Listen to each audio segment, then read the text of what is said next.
la princesse Benjamine du royaume de Suède a célébré ses noces d'étain. Ce jeudi 8 juin, Madeleine de Suède fêtait en compagnie de son époux Christopher O'Neill, leurs 10 ans de mariage. Une véritable joie et un bonheur pour la royale de 40 ans qui n'a jamais cherché la lumière et qui savoure cette histoire d'amour, elle qui a vécu une véritable trahison avant de rencontrer son époux.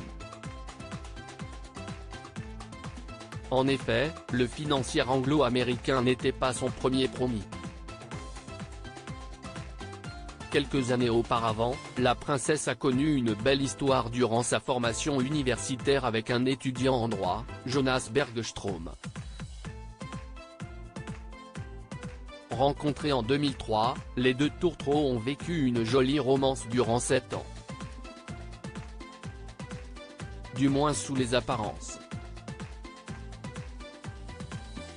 Car après avoir annoncé leur fiançailles en août 2009, la princesse met finalement fin à sa promesse d'engagement le 24 avril 2010, peu après avoir découvert que son ex-futur époux lui a été infidèle.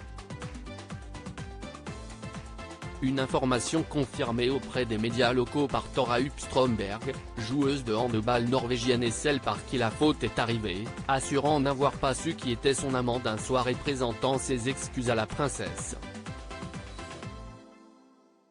Après cette douloureuse décision, Madeleine de Suède avait décidé de s'exiler un temps à New York.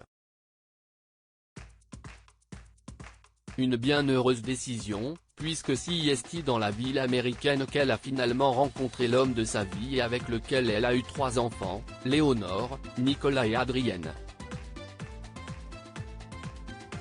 Lady Diana, Kate Middleton, Madeleine de Suède, Charlène de Monaco, leur plus belle robe à sequins. Madeleine de Suède, cette frayeur vécue avec sa fille, Léonore. Cet anniversaire réconfortant arrive à point nommé après la frayeur vécue récemment par la princesse.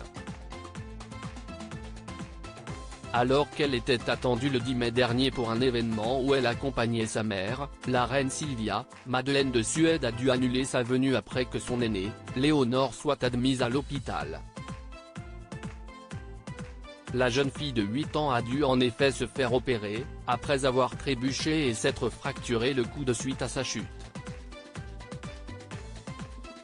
Depuis, la petite se rétablit jour après jour. Cet accident ne devrait pas, cela dit, contrecarrer les plans de la famille ayant prévu de revenir vivre en Suède à partir d'août prochain.